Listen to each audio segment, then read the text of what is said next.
എന്റെ പ്രിയമുള്ളവരെ, അംർ ബിൻ വഹബിന്റെ സുന്ദരിയായ പൊന്നുമോൾ അവിടുന്ന് തന്റെ പ്രിയപ്പെട്ട വാപ്പയുടെ മുന്നിൽ പൊട്ടിക്കരഞ്ഞുകൊണ്ട് യാചിക്കുമ്പോ ആ സഹോദരൻ പടച്ചവനെ അംർ ബിൻ വഹബ് ഇറങ്ങി ഓടുകയാണ്. അവസാനം അല്ലാഹുവിന്റെ പ്രവാചകന്റെ മുന്നിലേക്ക് കടന്നു വന്നിട്ട് പൊട്ടിക്കരഞ്ഞുകൊണ്ട് പറയുന്നു, യാ റസൂലല്ലാഹ്, അല്ലാഹുവിന്റെ നബിയേ, ഞാൻ മനസ്സ് വേദനിപ്പിച്ചിറക്കി വിട്ടത് അവന് കള്ളം പറയുകയാണോ എന്ന് പേടിച്ചിട്ടാ നബിയേ. അങ്ങ് പറഞ്ഞു വിട്ടവനാണെങ്കിൽ എനിക്ക് സമ്മതമാ നബിയേ. എന്റെ പൊന്നാര മകള് കോടീശ്വരനായ അംർ ബിൻ വഹബ് പറയുകയാണ്, എന്റെ പൊന്നുമോളെ കെട്ടിച്ചു കൊടുക്കാൻ ഞാൻ തയ്യാറാണ് നബിയേ. എന്റെ പ്രിയമുള്ള ചെറുപ്പക്കാരാ, വിവാഹം ഉറപ്പിച്ച പൊന്നുപോര് അംർ ബിൻ വഹബിന്റെ പൊന്നുമോള് സഅദ് റളിയല്ലാഹു തആല അൻഹുവിനെ കെട്ടിച്ചു കൊടുക്കാൻ തീരുമാനിക്കുകയാ. സഅദ് റളിയല്ലാഹു തആല അൻഹു അല്ലാഹുവിന്റെ പ്രവാചകന്റെ ചാരത്തേക്ക് കടന്നു വന്നിട്ട് അവിടുന്ന് പറയുന്നു, യാ റസൂലല്ലാഹ്, മഹർ കൊടുക്കാൻ എന്റെ കയ്യിലൊന്നുമില്ല നബിയേ. ഞാൻ പാവപ്പെട്ടവനാ നബിയേ. വിവാഹം കഴിക്കണമെങ്കിൽ മഹർ കൊടുക്കണമല്ലോ നബിയേ. എന്റെ കയ്യിലൊന്നുമില്ല എന്ന് പറയുമ്പോ അല്ലാഹുവിന്റെ പ്രവാചകൻ അവിടുന്ന് പറയുകയാണ്, മഹാനായ സയ്യിദുനാ ഉസ്മാൻ ഇബ്നു അഫ്ഫാൻ, മഹാനായ അലി ഇബ്നു അബീ ത്വാലിബ് റളിയല്ലാഹു തആല അൻഹു, മഹാനായ അബ്ദുറഹ്മാൻ ഇബ്നു ഔഫ് റളിയല്ലാഹു തആല അൻഹു, മൂന്ന് സഹാബിമാരുടെ വീട്ടിലേക്ക് പറഞ്ഞു വിടുകയാണ്. 200 ദിർഹം വെച്ച് വാങ്ങാൻ പറഞ്ഞു വിടുകയാ. സഅദ് എന്ന് പറയുന്ന ചെറുപ്പക്കാർ, അല്ലാഹുവേ, എത്രയോ കൊല്ലങ്ങൾ മോഹിച്ച് നടന്നിട്ട് ഒരു മനുഷ്യനും തന്റെ പൊന്നുമോളെ കെട്ടിച്ചു കൊടുത്തില്ല. അവസാനം ഒരു സുന്ദരിയായ പെണ്ണിനെ കിട്ടി. പടച്ചവനെ, വല്ലാത്ത ആഗ്രഹത്തോട് സഹാബത്തിന്റെ വീട്ടിലേക്ക് കടന്നു ചെന്നു. പടച്ചുറപ്പേ, അല്ലാഹുവേ, അവിടുന്ന് പണവും വാങ്ങിയിട്ട് പടച്ചവനെ വസ്ത്രം വാങ്ങുന്നതിന് വേണ്ടി പട്ടണത്തിലേക്ക് കടന്നു പോവുകയാ. വിവാഹ വസ്ത്രം വാങ്ങാൻ, തന്റെ പ്രിയപ്പെട്ട ഭാര്യയ്ക്ക് കൊടുക്കാനുള്ള വസ്ത്രം വാങ്ങാൻ, പുതുമണവാളനെ പോലെ ഒരുങ്ങുന്നതിന് വേണ്ടി വസ്ത്രം വാങ്ങുന്നതിന് വേണ്ടി പണവുമായി കമ്പോളത്തിലേക്ക് കടന്നു ചെല്ലുമ്പോ അല്ലാഹുവേ, അപ്പോഴാണ് വിളിച്ചു പറയുന്നത്, ഇസ്ലാമിനെതിരെ ശത്രുക്കൾ കടന്നു വരികയാണ്. ഇസ്ലാമിനെതിരെ ശത്രുക്കൾ കടന്നു വരികയാ. യുദ്ധത്തിന് തയ്യാറെടുക്കണ്, യുദ്ധത്തിന് തയ്യാറെടുക്കണ്. പടച്ചവനെ, കൊല്ലങ്ങളായി നടന്നിട്ട് ആരും വിവാഹം കഴിച്ചു കൊടുക്കാ തയ്യാറായില്ല. അവസാനം ഒരു നല്ല പെണ്ണിനെ കിട്ടി. ആ പെണ്ണിന് ധരിക്കുന്നതിന് വേണ്ടി വസ്ത്രം വാങ്ങാൻ പട്ടണത്തിലേക്ക് കടന്നുപോയ സഅദ് റളിയല്ലാഹു തആല അൻഹുവിന്റെ ചെവിയിലേക്ക് ഈ ശബ്ദം അങ്ങ് കേൾക്കുമ്പോ അല്ലാഹുവേ, മഹറിന് കൊടുക്കാ പടച്ചവനെ പുതുവസ്ത്രം വാങ്ങാ കമ്പോളത്തിലേക്ക് കടന്നുപോയ സഅദ് റളിയല്ലാഹു തആല അൻഹു പടച്ചറപ്പേ കടന്നു ചെന്നിട്ടൊരു കുതിരയെ വാങ്ങുകയാ. ഒരു കുതിരയെ വാങ്ങി, ഒരു വാള് വാങ്ങി, പടച്ചവനെ ഒരു പടയങ്കി വാങ്ങി, എന്നിട്ടൊരു തലപ്പാവ് വാങ്ങി. അല്ലാഹുവേ, എന്നിട്ടെല്ലാം വാങ്ങിയിട്ട് കുതിരയുടെ മുകളിലേക്ക് കയറുകയാണ്. എന്നിട്ട് തന്റെ മുഖമങ്ങ് തുണി കൊണ്ട് കെട്ടിക്കിടക്കുകയാ. കണ്ണുകൾ മാത്രം വെളിയിലാക്കി ആ പുതുമണവാളൻ തന്റെ മുഖം മുഴുവനും അങ്ങ് മറയ്ക്കുകയാണ്. എന്തിനെന്നറിയുവോ എന്റെ പ്രിയമുള്ളവരെ, യുദ്ധത്തിന് പോകാരാ. യുദ്ധത്തിന് പോകുന്നതിന് വേണ്ടി തന്റെ മുഖം മറച്ചിട്ട് യുദ്ധത്തിന്റെ രണാങ്കണത്തിലേക്ക് പാഞ്ഞിറങ്ങുകയോ. പടച്ചവനെ, ശത്രുക്കളെ മുഴുവനും വെട്ടിമുറിക്കുകയാണ്. സഹാബത്ത് പറഞ്ഞു, ആ ചെറുപ്പക്കാരനെ കണ്ടു, അത് മരക്കാണോ അതോ മനുഷ്യനാണോ? പടച്ചവനെ, ശത്രുക്കളെ മുഴുവനും വെട്ടിമുറിച്ച് തരിപ്പണമാക്കുകയോ. എല്ലാവരും ആ ചെറുപ്പക്കാരനെ ആകാംക്ഷയോടെ നോക്കുകയാ. ആരാണെന്ന് മനസ്സിലാകുന്നില്ല, മുഖം മുഴുവനും മറച്ചിട്ടിരിക്കുകയോ. എന്റെ പ്രിയമുള്ളവരെ, അവസാനം യുദ്ധം കഴിഞ്ഞ് നോക്കുമ്പോ യുദ്ധക്കളത്തിലെ ശരീരം മുഴുവനും വെട്ടിമുറിച്ചിട്ട് മരണത്തോട് മല്ലടിച്ചുകൊണ്ട് കിടക്കുന്നു ഈ ചെറുപ്പക്കാരനെ കാണാ. എല്ലാവരും ഓടുകയാണ്. അവൻ ആരാണെന്നറിയണമല്ലോ. എല്ലാവരും ഓടിച്ചെന്ന് നോക്കുമ്പോ ആരാ കിടക്കുന്നത്? ശരീരം മുഴുവനും വെട്ടുകൊണ്ട് 72ഓളം വെട്ടുകൊണ്ട് മരണത്തോട് മുല്ലടിച്ചുകൊണ്ട് കിടക്കുന്ന ചെറുപ്പക്കാരൻ ആരെന്നറിയുവോ?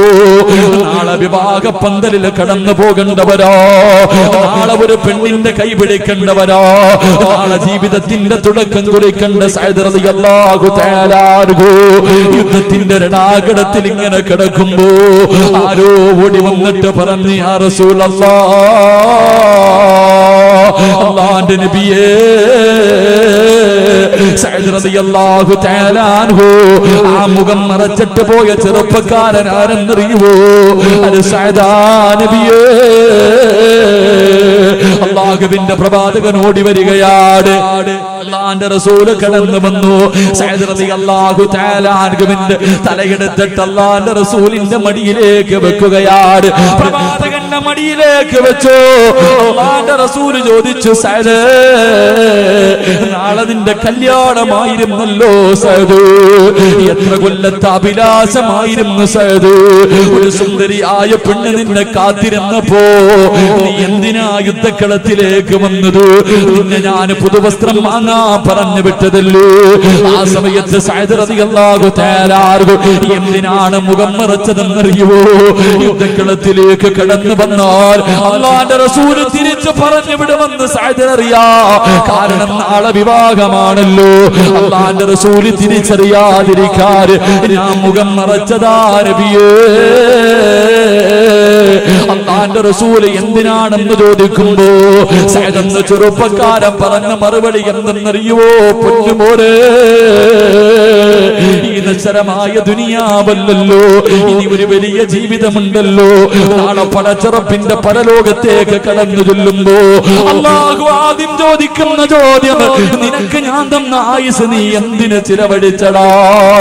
എല്ലാരും അല്ലാഹുവേ, എന്റെ കുടുംബം കൊടുത്തു, എന്റെ സമ്പത്ത് കൊടുത്തു, എന്റെ ഭാര്യയെ കൊടുത്തു, എന്റെ മക്കളെ കൊടുത്തു, എല്ലാം കൊടുത്തു എന്ന് പറഞ്ഞിട്ട് അവര് മുഴുവനും സ്വർഗത്തിലേക്ക് കടന്നു പോകുമ്പോ പറയാറ്, എന്റെ കയ്യിലൊന്നുമില്ലല്ലോ നബിയേ.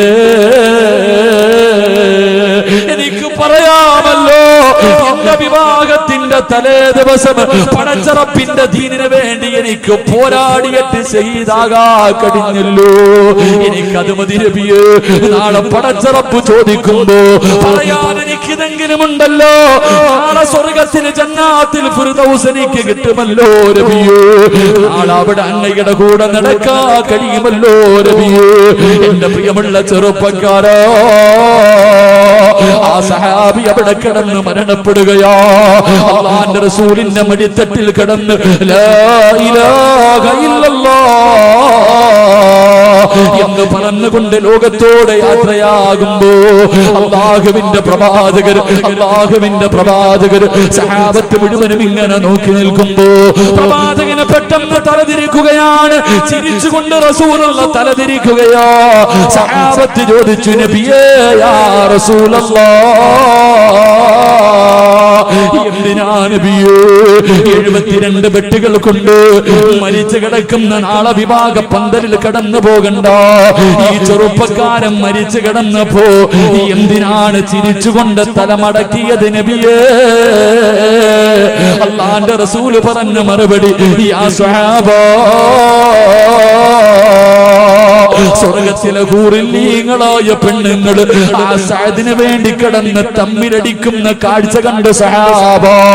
അതിലെ ഹൂറില്ലീങ്ങളായ പെണ്ണുങ്ങളിൽ ഒരു പെണ്ണിന്റെ കാൽപാദം വെളിവായി സഹാബ. അത് കണ്ടപ്പോ കാണാതിരിക്കാനാണ് ഞാൻ തലതിരിച്ചതെന്ന് ലോകത്തിന്റെ നേതാവ് പറയുമ്പോ അതിരാത്രി ഒരുമിച്ച് കൂടിയ ചെറുപ്പക്കാരാ, അല്ലാഹു സിറാജിനോട് ചോദിക്കും, അല്ലാഹു നിങ്ങളോട് ചോദിക്കും, ഞാൻ തന്ന ആയുസ് എന്തിനു വേണ്ടി ചിലവഴിച്ചടാ എന്ന് പറയും. പൊന്നുമോനെ, മൊബൈലിൽ ചിലവഴിച്ചെന്നോ, വാട്സപ്പില് ചിലവഴിച്ചെന്നോ, ഫേസ്ബുക്കില് ചിലവഴിച്ചെന്നോ, അതോ റോഡിന്റെ സൈഡില് ചിലവഴിച്ചെന്നോ, അതോ സ്കൂളിന്റെ ഫ്രണ്ടില് ചിലവഴിച്ചെന്നോ, അല്ലെങ്കിൽ ടി വി ബീവികളുടെ മുന്നിൽ ജീവിതം തുലച്ചു എന്ന് പറയാ കഴിയുമോ ചെറുപ്പക്കാരാ? അതുകൊണ്ട് അല്ലാഹു തന്ന ആയുസ് അല്ലാഹു കൊടുക്കുമോ? അല്ലാതെ നിനക്ക് സ്വർഗ്ഗം കിട്ടൂല, അല്ലാതെ നിനക്ക് സ്വർഗ്ഗം കിട്ടൂല. മഹാനായ അല്ലാഹുവിന്റെ പ്രവാചകന്റെ പ്രിയപ്പെട്ട സ്വഹാബി റബീഅത്ത് ബിൻ ഹൈസം റളിയല്ലാഹു തആല അൻഹു, അല്ലാഹുവേ വല്ലാത്ത ഒരു ചെറുപ്പക്കാരനാ മോനെ, അതുപോലെയാകണം ചെറുപ്പക്കാരോ. വീടിന്റെ മുന്നിലെ കബറ കുടിച്ചിട്ടടോ. റബീഅത്ത് ബിൻ ഹൈസം എന്ന് പറയുന്ന ഒരു ചെറുപ്പക്കാരനുണ്ടായിരുന്നു. വീടിന്റെ മുന്നിലെ കബറ കുടിച്ചിടും. പടച്ചവനെ, രാവിലെ ഉറക്കത്തിൽ നിന്ന് എഴുന്നേറ്റാൽ കബറിനകത്തിറങ്ങി കിടക്കാറോ? കബറിനകത്തൊരൽപ്പം സമയം കിടക്കാറുണ്ട്. എന്നിട്ട് ഇറങ്ങി വെളിയിലേക്ക് പോകും. അവസാനം പാതിരാത്രി വീട്ടിലേക്ക് കടന്നു വന്നു. അല്ലാഹുവേ, തന്റെ ബെഡ്റൂമിൽ കയറി കിടക്കുന്നതിന് മുമ്പ് ആ ചെറുപ്പക്കാരൻ വന്നിട്ട് കബറിനകത്തിറങ്ങി കിടക്കുകയോ. അല്ലാഹുവേ, അവിടുന്ന് ചോദിച്ചു, എന്തിനാണ് റബിയ കബറിനകത്ത് കിടക്കുന്നത്? എന്തിനു വേണ്ടിയോ? 6 അടി മണ്ണിനകത്തേക്ക് പോയി കിടക്കേണ്ടവനല്ലേ? ഒന്ന് ശീലിക്കുകയാണ്, എനിക്കൊന്ന് ശീലിക്കണമല്ലോ. 6 അടി മണ്ണിലേക്ക് പോകുമ്പോ എന്റെ വാപ്പ വരില്ലല്ലോ, എന്റെ ഉമ്മ വരില്ലല്ലോ, എന്റെ കൂടപ്പിറപ്പ് വരില്ലല്ലോ, എന്റെ കൂട്ടുകാര് വരില്ലല്ലോ, എന്റെ ഭാര്യസന്താനങ്ങള് വരില്ലല്ലോ, ഞാൻ സ്നേഹിക്കുന്ന ഒരാളും എന്റെ കൂടെ പള്ളിക്കാട്ടിലേക്ക് വരില്ലല്ലോ. ഞാൻ ഒറ്റയ്ക്ക് കിടക്കേണ്ട വീടാണല്ലോ. അതിനുവേണ്ടി ഒന്ന് തയ്യാറെടുക്കുകയാ സഹാബ. മോനെ, നീ കബറിനകത്ത് പോയി കിടക്കണമെന്ന് ഞാൻ പറയുന്നില്ല, പള്ളിക്കാട്ടിൽ പോയി ഇരിക്കണമെന്ന് ഞാൻ പറയുന്നില്ല. മോനെ, 24 മണിക്കൂറും കബറിനെ കുറിച്ച് ചിന്തിക്കണമെന്ന് പറയുന്നില്ല. പക്ഷേ ഖബർസ്ഥാനിന്റെ മുന്നിലൂടെ നടന്നു പോകുന്ന സമയത്തെങ്കിലും നീ 6 അടി മണ്ണിനകത്തേക്ക് പോകേണ്ടവനാണെന്നുള്ള ഓർമ്മ നിനക്കൊന്ന് വേണം ചെറുപ്പക്കാരാ. അല്ലാതെ ആവശ്യ പള്ളത്തിറപ്പിന്റെ പള്ളിയിൽ നിന്ന് ബാങ്ക് വിളിക്കുമ്പോ, പള്ളിയുടെ മുന്നിൽ നിസ്കാരം നടക്കുന്ന സമയത്ത്, പള്ളിയിൽ കയറേണ്ട സമയത്ത് കൂട്ടുകാരൻ ബൈക്കിൽ പാഞ്ഞു വരികയാണ്. അവന്റെ കൂടെ കേറിയിട്ട് സ്കൂളിന്റെ ഫ്രണ്ടിൽ പോവുകയോ, ബസ് സ്റ്റോപ്പിലേക്ക് പോവുകയോ. മോനെ, എങ്കിൽ അല്ലാഹുവിന്റെ പ്രവാചകൻ പറയുകയാണ്, ഇന്ന ലില്ലാഹി തആല ഇബാദുൻ, അല്ലാഹുവേ യൗമൽ ഖിയാമ, അല്ലാഹുവിന്റെ പ്രവാചകൻ പറയുകയാ, ഒരു ചെറുപ്പക്കാരനെ കുറിച്ച് പറഞ്ഞു തരികയാ, ഒരു ചെറുപ്പക്കാരനെ കുറിച്ച് പറഞ്ഞു തരികയാ. നാളെ പടച്ചറപ്പിന്റെ പരലോകത്ത് ഞാനും നിങ്ങളും ഇങ്ങനെ നിൽക്കുമ്പോ, അല്ലാഹുവേ, അതാ ഒരു സിംഹാസനം കൊണ്ടുവരികയാണ്.